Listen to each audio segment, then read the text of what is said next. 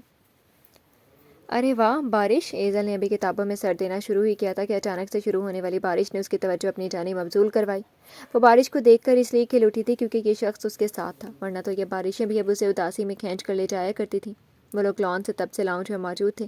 جب محترمہ پکوڑوں کی خالی پلیٹ لیے چلی آئیں اور جوس کا آرڈر دیا تو آقا فارس بھی اس کے پیچھے اس کی کتابیں لیے اندر چلے آئے تھے کیونکہ باہر موسم کے تیور اچھے معلوم نہیں ہو رہے تھے، اور اب لاؤنج کی گلاس ونڈو سے برستی بارش ایزل کو دیکھا اپنی طرف کھینچ رہی تھی۔ بارش کو چھوڑو، کتابوں پہ توجہ دو۔ آقا فارس نے اس کے یوں کھل اٹھنے پر دل کو تھوڑا مطمئن کیا کہ اتنا بھی نہیں بدلی یہ لڑکی، ابھی بھی تو ویسے ہی شوخ و چنچل ہے، مگر اس میں کئی کمی ضرور واقع ہوئی تھی۔ کیا آقا ہر وقت بس پڑھائی ہی پڑھائی؟ چھوڑیں ان کتابوں کو، چلیں آئیں بارش کو انجوائے کرتے ہیں۔ اس کا دل مچلا اس بارش میں بھیگنے کو تو اٹھ کھڑی ہوئی۔ ارے نہیں نہیں، میں یہیں بیٹھ کر انجوائے کر لوں گا، تم جاؤ، بلکہ تم بھی یہیں بیٹھو، بدلتے موسم کی بارش سے بیمار پڑ جاؤ گی۔ انہوں نے اسے بھی بولنے کے ساتھ ساتھ ہاتھ کے اشارے سے بیٹھ جانے کا کہا، مگر وہ ایزل ہی کیا جو بات سن لے۔ بیٹھ ہی نہ جاؤں نہ میں بیٹھوں گی نہ آپ کو بیٹھنے دوں گی، پڑھ پڑھ کے میرا دماغ خشک ہوا پڑے، اس لیے بارش میں تو آج بھیگوں گی ہی، چلیں اٹھیں شاباش۔ اس نے ہاتھ پکڑ کر انہیں اٹھانا چاہا۔ ایزل بچے اٹھ جائیں نا آقا جان، اس نے انہیں ٹوکتے ہوئے بھولی سی صورت بناتے ہوئے منت آمیز لہجے میں کہا تو وہ ہتھیار ڈالتے ہوئے اٹھ کھڑے ہوئے اور اس کے ساتھ لاؤنج کی بیرونی زینوں تک شیٹ تلے رک گئے۔ میں تمہیں بتا رہا ہوں کہ میرا بارش میں بھیگنے کا کوئی ارادہ نہیں۔ ارے ایزل کیا کر رہی ہوگی؟ اس سے قبل کہ وہ اپنی بات مکمل کرتے ایزل نے اس چوڑے مضبوط جامرد کو اپنا پورا زور لگاتے ہوئے اپنے ساتھ کھینچا اور زینے عبور کرواتی شیٹ تلے سے نکال کر کھلے آسمان تلے لے آئی جہاں برستی بارش ان کو بھگونے لگی۔ تم بھی نا ایزل کبھی میری بات نہیں سنتی، وہ سر جھٹکتے اس سے گویا ہوئے۔ آپ بھی نا آقا، جھوٹ تو مت بولیں، بس آپ ہی کی تو سنتی ہوں۔ وہ چہچہاتی ہوئی ان کے دونوں گال کھینچتی ہنس پڑی اور دونوں بازو پھیلائے گول گول گھومنے لگی تو وہ بھی سر جھکائے مسکرا دی کہ واقعی وہ بس انہی کی تو سنتی تھی۔ بلیک جینس پر ہاف وائٹ گھٹنوں سے اوپر تک آتی کھلی سی شرٹ اور گلے میں دوپٹہ مفلر کی صورت میں لیے بالوں کی اونچی پونی کیے وہ مستی میں جھوم رہی تھی۔ ارے چابی والی گڑیا، اپنی چابی بند کرو اور ذرا ٹھہرو۔ انہوں نے گھومتی ہی اس گڑیا کو روکا اور اس کی آنکھوں سے چشمہ اتار کر اپنی شرٹ کے پاکٹ میں اڑسا۔ پانی کے سبب اس کا چشمہ بھی بھیگ چکا تھا اور منظر دھندلا رہا تھا، مگر وہ دیکھتی تو تب جب آنکھیں کھولتی، وہ تو بند آنکھوں کیے بس ان ٹھنڈے قطروں کو خود پہ محسوس کر رہی تھی۔ جب اپنے بھیگے کندھوں پر کسی کا گیلا لمس محسوس ہوا، آنکھیں کھولی تو اپنے سامنے کھڑے اس شخص کو دیکھا۔ وہ اس کو کندھوں سے تھام کر روکے ہوئے تھے اور اس کا چشمہ اتار رہے تھے۔ آج وہ بلو جینس پر باٹل گرین بٹنز والی شرٹ پہنے ہوئے تھے۔ بال جو سیٹ کر رکھے تھے بارش کے سبب بھیگ کر ماتھے پر بکھر گئے تھے، جس کی وجہ سے وہ مزید پرکشش لگ رہے تھے اور سیدھا اس لڑکی کے دل میں اتر رہے تھے، بلکہ دل میں تو وہ کب کے اتر چکے تھے، نہ صرف ایزل کے بلکہ ہزاروں لڑکیوں کے۔ یہ تو سامنے کھڑا یہ شخص 38 سال کا تھا، مگر لگتا اپنی عمر سے 10 سال کم تھا۔ آج بھی وہ 28-30 کے لگتے تھے، کہیں سے بھی ان کی بڑی عمر کا شبہ پیدا نہیں ہوتا تھا۔ جب تک وہ خود نہ بتاتے تب تک کوئی ٹھیک سے اندازہ نہیں لگا پاتا تھا کہ ان کی اصل عمر کیا ہے۔ یہ اندازہ تو بالکل نہ لگا پاتے کہ وہ زندگی کی 38 بہاریں دیکھ چکے ہیں۔ آج بھی ان کے چہرے پر وہی شادابی، وہی تر و تازہ حسن بہتا تھا۔ آج بھی لڑکیاں دیوانی تھیں اس شخصیت کی، ایک نظر دیکھتے ہی دل ہار بیٹھتی تھی، اور ان پر لٹو ہو جانے والی لڑکیوں کی عمروں کی بھی کوئی حد متعین نہ تھی، چاہے وہ ٹین ایجرز ہوں یا بڑی عمر کی یا ان کے ہم عمر، سبھی ان کی دیوانی ان سے متاثر تھیں، سبھی اس کے قاتلانہ حسن و وجاہت کے پیکر کو نظروں میں بسائے رکھتی تھیں۔ تو پھر کیسے ممکن نہ تھا کہ یہ چھوٹی سی لڑکی جو بچپن سے اب تک صرف اسی شخص کا ہاتھ پکڑ کر چلتی رہی، وہ اس کو دل نہ دیتی۔ چلو اب لگی رہو۔ انہوں نے چشمہ لے لیا تو اسے پھر سے اپنا کام وہیں سے کنٹینیو کرنے کا کہا۔ آپ بھی میرے ساتھ گھومیں نا، بالکل ایسے باہیں کھول کر، قسم سے بہت مزہ آتا ہے۔ یہ کیا کہ سر جھاڑ منہ پھاڑ بت بنے بندہ بس بارش میں کھڑا رہے۔ اس نے آقا فارس کو بات ہرگز نہیں لگائی تھی، بس بارش کا لطف لینے کا طریقہ بتا رہی تھی۔ وہ پیچھے ہٹتے دونوں ہاتھ اٹھا کر اسے منع ہی کرنے والے تھے کہ وہی اٹھے ہاتھ ایزل نے پھیلا کر انہیں اوپر دیکھنے کا حکم صادر کیا۔ چلیں اب چہرہ آسمان کی طرف اٹھائیں اور آنکھیں بند کیے گول گول گھومیں اور بارش کو خود پر محسوس کریں۔ ایسے ہی تو وہ بارش اچھے سے خود پر محسوس کرتی ہے. وہ تو میں ایسے بھی اچھا خاصا محسوس کر رہا ہوں. وہ ہنسے تھے اس کی منطق پہ. زیادہ باتیں مت کرو، جو کہاں ہے وہ کریں نا. وہ منہ سورے بولی تو وہ اچھا کہتے آنکھیں بند کر گئے. اور گھومے گا کون؟ وہی کبروچ کائے، دونوں ہاتھ کمر کے اطراف ٹکائے حکمانہ انداز میں بولی تو بے ساختہ آغا فارس کا کہا گونجا. آنکھیں بند ہونے کے باوجود بھی وہ جانتے تھے کہ اس وقت اس کے تاثرات کیا ہوں گے، اور وہ یقیناً کمر پر ہاتھ ٹکائے ہوگی، اور یہی سب انہیں مزہ دے رہے تھے. بازو بھی پھیلا دیے، آنکھیں بھی بند کروا دی. اب گھما بھی خود ہی دو محترمہ. انہیں کہاں آتا تھا بچوں کی طرح گھومنا. ان کا کہنا تھا ایزل چھٹ کے کام کرنے لگی، جبکہ آغا فارس کو بلانے آتی شائستہ لاؤنج کے دروازے کے پاس ہی رک گئیں. آغا فارس کو بارش میں بھیگتا اور گھومتا اور ایزل کو کھلکھلا کر ہنستا دیکھ کر وہ مسکرائے بغیر نہ رہ سکے. یہ فارس بینا اس بچے کے ساتھ خود بھی بچہ ہی بن جاتا ہے. اللہ میرے دونوں بچوں کو ایسے ہی خوش رکھے. وہ دعائیں دیتی واپس پلٹ گئیں. کیا کہنے آئی تھی یہ تو بھول ہی گئی. ایزل بس کرو اب، چلو اندر چلتے ہیں. کب سے دونوں بارش میں بھیگ رہے تھے. ایزل تو بس کرنے کا نام ہی نہیں لے رہی تھی، جبکہ آغا فارس اب اندر جانا چاہتے تھے، اور اس لڑکی کی بھی فکر تھی کہ کہیں بیمار نہ پڑ جائے. بس تھوڑی دیر اور آغا، ویسے بھی بارش کم ہو گئی ہے اور ابھی رک بھی جائے گی. وہ راضی نہ ہوئی. کہہ رہا ہوں نا کہ اب بس کرو. بارش اگر رات بھر نہ رکی تو تم سے کوئی بھید نہیں کہ رات بھر ہی بھیگتی رہو. یہ کیا بات ہوئی آقا، میں بھلا کیوں رات میں بھیگوں گی؟ آپ کو تو پتہ ہے رات میں تو مجھے ایسے موسم سے زیادہ خوف آتا ہے. رات میں اکیلے بارش میں نہانے کا میں سوچ بھی نہیں سکتی. مگر ابھی تو آپ ساتھ ہیں تو مجھے جی بھر کر اس موسم کا لطف اٹھانے دیں. یعنی محترمہ کبھی بھی جی نہیں بھرا تھا، مگر آقا فارس کو الجھن سی ہونے لگی تھی اپنے بھیگے وجود سے، اور وہ جانتے تھے کہ وہ ان کی جان خلاصی نہیں کرے گی، تبھی اسے ساتھ ہی گھسیٹتا چاہا. ایسا موسم تو اب آئے روز دیکھنے کو ملے گا، سو کچھ لطف آئندہ کے لیے بھی بچا لو اور اندر چلو. ایزل نے نانا کرتی رہی، مگر وہ زبردستی اسے لیے چل پڑے، جبکہ وہ منہ پھلائے ان کے ساتھ بڑے بڑے قدم اٹھانے لگے، کیونکہ وہ بہت تیز چل رہے تھے. بہت پریشان رہتی ہوں انم کے لیے. کوئی ڈھنگ کا رشتہ نہیں مل رہا. جو آتے ہیں یہی پوچھتے ہیں کہ پہلے منگنی کیوں ٹوٹی. وجہ جاننے کے بعد تو کوئی شاید سوچ کر ہی چلے جاتے ہیں کہ پہلے والوں کی ڈیمانڈز پوری نہ کی تو ہماری کیا کریں گے. کچھ کہتے ہیں لڑکی کا قد چھوٹا ہے، کسی کو ماڈرن بہو بیوی درکار ہے، اور کچھ تو شائستہ ہمیں خود بھی پسند نہیں آتے. سال تو اسی جھنجٹ میں گزر گیا. 30 سال کی ہو گئی ہے. اب آج بھی رشتے والے آئے تھے اور بنا جواب دیے چلے گئے. ان کے تاثرات سے وہ لوگ اندازہ لگا ہی چکے تھے کہ جواب انکار میں ہی ملے گا. تبھی آج پریشان سی نادیہ شائستہ کے سامنے اپنی پریشانی بیان کر رہی تھی. فکر نہ کرو نادیہ، اللہ نے ہماری بچی کے لیے ضرور کچھ اچھا سوچ رکھا ہوگا. شکر کرو ان لالچی اور فراڈ لوگوں سے جان چھوٹ کی، ورنہ اگر شادی ہو جاتی تو نہ جانے کیسے کیسے روپ دکھاتے. آج کل کے لوگ بھی نا بس بہوؤں کو پرائز بانڈ سمجھتے ہیں. ہمیں تو بیٹی دینی ہے ان لوگوں کو جو اسے بیٹی بنا کر رکھیں. شائستہ ان کی ہر پریشانی میں ایسی ان کی ہمت و حوصلہ بڑھاتی تھی. نادیہ کی واحد نند تھی اور سب سے زیادہ وہ ان کے ہی قریب تھیں بجائے اپنی دیورانی جٹھانی کے. انم کی جہاں بات طے ہوئی تھی وہ لوگ شروع میں تو بہت سلجھے بے اچھا پن کا لبادہ اوڑھ کر رہے، مگر جیسی شادی قریب آئی انہوں نے اپنے رنگ روپ دکھانے شروع کر دیے، یہ سوچ کر کہ اب تو شادی سر پر ہے، اب وہ جو چاہے منوا سکتے ہیں. اس لیے انہوں نے بڑی بڑی ڈیمانڈ شروع کر دی. جہیز بڑھا چڑھا کر مانگا گیا. کہا گیا اپنے داماد کو بزنس کھڑا کرنا ہے، اس پر تھوڑا خرچ کریں، آخر کو کل کو آپ کی بیٹی ہی عیش کرے گی. گاڑی کی ڈیمانڈ کی گئی کہ سہولت تو بیٹی کو ہی ہوگی.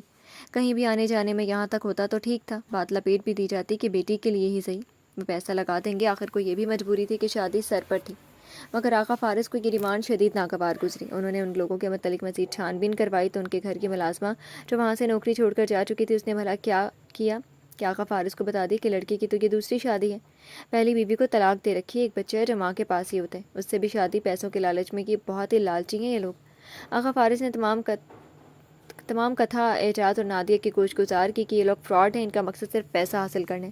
ان کی یہ حقیقت ظاہر نہ ہوتی تو بھی میں یہی کہتا کہ بھلے شادی سر پر ہے، مگر پھر بھی آپ لوگ ایسے لالچی لوگوں میں انم کی شادی نہ کریں. اور پھر یہی ہوا. رشتہ ختم کر دیا گیا. شادی کی ڈیٹ فائنل کر دی گئی تھی. کارڈز بن کر آ چکے تھے، مگر یہ بھلا ہوا کہ ابھی بانٹے نہیں گئے تھے، ورنہ پوچھنے والوں کی لائن لگ جاتی کہ شادی کیوں نہ ہوئی.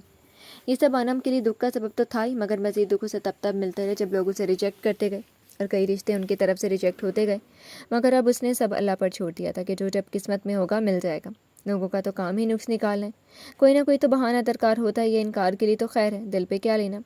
بھلے میری کوئی بیٹی نہیں، مگر انم اور ایزل دونوں میرے لیے میری بیٹیاں ہی ہیں. خاندان میں سب سے زیادہ مجھے یہی دونوں عزیز ہیں. ہائے پر کیا کروں، فارس شادی کو مانتا ہی نہیں، ورنہ انم کو تو میں آج کے آج ہی اپنی بہو بنا کر لے جاؤں. شائستہ نے پس مردہ سی نادیہ کو دیکھتے ہوئے حسرت سے کہا. ان کی بہت خواہش تھی اور ایک دو بار انہوں نے آقا فارس سے ذکر بھی کیا، مگر انہوں نے سنتے ہی انکار کر دیا کہ انہوں نے انم کے بارے میں کبھی ایسا نہیں سوچا، سو وہ بھی ایسا نہ سوچیں. سچ کہوں شائستہ، تو میرا بھی بہت دل چاہتا ہے اپنے فارس جیسا کوئی داماد مل جائے، اور فارس میرا داماد بن جاتا. یہ تو بہت خوش قسمتی کی بات ہوتی میرے لیے، مگر کیا کریں، وہ بھی اپنی جگہ صحیح ہے، بچے کی 2 شادیاں ہوئیں، دونوں ہی نہ چل سکی، ایک بیوی کو اللہ نے اپنے پاس بلا لیا تو دوسری نے خود ہی ساتھ نہ دینا چاہا، اور اب تیسری کے لیے وہ ایک دم سے بھلا کیسے راضی ہو جائے گا، وقت لگے گا اسے، لیکن تم وقتاً فوقتاً بات کرتی رہا کرو۔ میری انم کے نصیب میں تو اللہ کوئی نہ کوئی اچھا انسان لکھ ہی دے گا، مگر فارس کی مزید عمر نکل گئی تو اچھے رشتے ملنا مشکل ہو جائے گا۔ اس عمر میں تو خیر سے اس کے 2-3 بچے ہوتے، وہ بھی 7-8 سال کی عمر کو پہنچ چکے ہوتے۔ جو باتیں نادیہ کہہ رہی تھی وہ تو دن رات شائستہ بھی سوچتی تھی، ایک ہی تو اولاد تھی ان کی، اور اس کی خوشیاں بھی دیکھنا نصیب نہیں ہوئی تھی۔ اللہ کے ہر کام میں کوئی نہ کوئی مصلحت ہوتی ہے۔ میں اکثر سوچتی ہوں نادیہ کہ شاید اللہ نے رابعہ کو اسی لیے اولاد کی نعمت سے نہ نوازا کہ اسے تو یہ دنیا چھوڑ کر چلے ہی جانا تھا، اور بن ماں کے بچوں کے دل میں ہمیشہ ماں کے پیار کی کسک باقی رہ جاتی ہے۔ عروسہ کا معاملہ فارض اور ہمارے ساتھ کیسا رہا وہ تم تو جانتی ہو، وہ ہمیں محبت نہ دے سکی، اپنے شوہر کو نہ دے سکی، پر آئی اولاد کو کیا خاک دیتی۔ ستیلی ماؤں کے سینے میں ویسا دل کہاں جو ایک سگی ماں کا اپنے بچے کو تکلیف میں دیکھ کر تڑپ اٹھتا ہے۔ وہ خود تو فارس کے ساتھ رہنے کی متمنی نہ تھی، اولاد کی خواہش کا تو سوال ہی پیدا نہیں ہوتا تھا۔ دونوں دفعہ میری تو حسرت ہی رہ گئی پوتے پوتی کی۔ فارس کو یوں تنہا دیکھ کر دل کٹتا ہے میرا۔ یہ 8-9 سال اس نے کیسے گزارے ہیں اور گزار رہا ہے یہ میں ہی جانتی ہوں۔ بھلے زبان سے نہیں کہتا مگر اس کی آنکھوں سے اکیلے پن اور گزرے وقت کی بدقسمتی صاف چھلکتی ہے۔ میرے بیٹے کو لڑکیوں کی کیا کمی ہے، رشتہ ڈھونڈو تو آج کنواری لڑکیوں کی لائن لگ جائے، پر کیا کروں یہ لڑکا راضی ہی نہیں ہوتا، نہ جانے کس بات کا ڈر ہے اسے، شاید اسی بات کا کہ تیسری شادی بھی چل سکے گی یا نہیں۔ کیا بتاؤں نادیہ، یہاں تم بیٹی کے لیے پریشان ہو کہ شادی نہیں ہو رہی، اور یہاں میں بیٹے کے لیے پریشان ہوں کہ 2 شادیاں ہونے کے بعد آج بھی وہ تنہا ہے اور اب تیسری کو رضامند نہیں ہوتا۔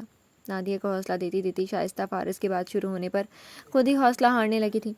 اتنا مت سوچا کرو شائستہ، مان جائے گا وہ، ویسے بھی کہا تو ہے اس نے کہ شادی سے منع نہیں کیا، بلکہ فی الحال شادی کا ارادہ نہیں رکھتا، مگر تم فکر نہ کرو، میں اور اعجاز بھی بات کریں گے اس سے۔ نادیہ نے شائستہ کے ہاتھ پر ہاتھ رکھ کر ہولے سے دبایا اور اسے ریلیکس ہو جانے کا کہا، کیونکہ دکھی ہونے کا کوئی فائدہ نہ تھا۔ صحیح کہتی ہو، مگر کیا کروں، صبر ہی نہیں ہوتا، جی چاہتا ہے آج کے آج ہی مان جائے، اور پھر میری پہلی ترجیح تو انم ہی ہے، سو اسے بیاہ کر لے جاؤں، میرے گھر میں بھی رونق آئے، فارس کی تنہائی بھی ٹوٹے، جو اللہ کو منظور ہوگا، ہونا تو وہی ہے۔ شائستہ، اگر دونوں ایک دوسرے کی قسمت میں ہیں تو ضرور ایک ہوں گے، ورنہ ہماری تو یہی کوشش ہے کہ جلد از جلد انم کا رشتہ کسی اچھی جگہ پکا کر دیں۔ اب فارس کے ماننے کے انتظار میں اپنی بیٹی کو ایسے تو نہیں بٹھا سکتی نا۔ تم بھی سمجھتی ہو شائستہ، نادیہ نے اپنی مجبوری بتائی۔ جانتی ہوں، اور میں بھی نہیں چاہتی کہ میں کوئی ایسی امید لگا کر تم لوگوں کو روکے رکھوں جس کے پورے ہونے کا وقت میں بھی نہیں جانتی کہ کب آئے۔ دونوں ایک دوسرے سے دل کی خواہشیں، دل کی حسرتیں بیان کر رہی تھی۔ اسی بات سے انجان کی جس لڑکی کو لے کر کے بات شروع ہوئی، دروازے کے قریب ہاتھوں میں چائے کی ٹرے اٹھائے وہ سب سن کر دل میں حسرت پال بیٹھی ہے کہ کاش واقعی اسے فارس جیسا کوئی شخص مل جائے، اور اس کاش کے بعد ایک کاش مزید پیدا ہوا کہ کاش فارس ہی۔ اس نے کبھی آقا فارس کے متعلق ایسا دور دور تک نہیں سوچا تھا، مگر آج ماں اور پھپھو کی باتوں سے دل میں خواہش پیدا ہوئی تھی کہ کتنا اچھا ہو اگر وہ اپنی پیاری پھپھو کی بہو اور اس پیارے شخص کی بیوی بن کر برابر والے گھر میں چلی جائے۔ دل نے خواہش کی تھی کہ کاش وہ شخص اس کے لیے مان جائے۔ انم نے کبھی آقا فارس کے متعلق اس طرح سے نہیں سوچا تھا، لیکن آج سوچ آئی تھی کیونکہ اس شخص میں اسے کوئی کمی نظر نہیں آتی تھی۔ وہ اسے ہر لحاظ سے پرفیکٹ معلوم ہوتا تھا، محبت کرنے والا، عزت دینے والا، اپنوں کی قدر کرنے والا، ایک فرما بردار بیٹا تھا وہ، اور شوہر کے روپ میں بھی اس نے اپنا کردار بہت خوبصورتی سے نبھایا تھا۔ سب کچھ خاندان والوں کے سامنے تھا، تبھی تو 2 شادیاں کے ختم ہونے کے بعد بھی وہ اسے اپنی بیٹیاں دینے کو تیار تھے۔ آقا فارس سے سبھی محبت کرتے تھے، تبھی تو شائستہ بھی انم کے لیے اپنی خواہش نادیہ اور اعجاز کے سامنے کئی بار بتلا چکی تھی، کیونکہ آقا فارس 2 کے بجائے بھلے 3 بار شادی شدہ رہ چکے ہوتے، اس ہیرے کو اپنی بیٹی دینے سے انکار نہ کرتے، تبھی شائستہ بنا خوف بنا جھجکے انم کے لیے بات کر لیا کرتی تھی۔ نہ جانے فارس اور میری قسمت میں کیا لکھا ہے، لیکن اگر ہم دونوں کا ملن ہے تو اللہ ہمیں ملا دے، اور اگر نہیں ہے تو مجھے جلد کسی اور کا نصیب بنا دے، کیونکہ ماما بابا کی یہ پریشانی مجھ سے دیکھی نہیں جاتی۔ دیوار کے ساتھ لگی وہ خود ہی سے ہم کلام تھی۔ خیر چھوڑو ان باتوں کو، میں تو تم سے یہ کہنے آئی تھی کہ آئمہ نند کی بیٹی کی شادی ہے، وہیں دوسرے نمبر والی ماریا اسی کی ہے۔ خیر سے پسند کی شادی ہو رہی ہے، لڑکا لڑکی نے خود ہی پسند کر لیا ایک دوسرے کو، لڑکا ولایتی ہے، آسٹریلیا میں رہتا ہے، یہاں پاکستان آیا تھا چھٹی پر، تو مل گئے کہیں دونوں اور بات بن گئی، شادی کر کے ماریا پہ آسٹریلیا چلی جائے گی، سنا تو یہی ہے میں نے۔ فراز نے لڑکی کی تصویر دکھائی، کیا خوبرو شاندار لڑکا ہے، خیر تمہارے لیے بھی کارڈ آیا، کل آیا تھا فراز آئمہ کا بیٹا دینے، تمہاری طرف بھی آنے لگا تھا، میں نے بتایا کہ تم گھر نہیں اور اعجاز آفس ہوتے ہیں تو مجھے ہی دے دو، میں خود دے دوں گی، یہ لو کارڈ، اور بتاؤ کہ جانے کا ارادہ ہے یا نہیں۔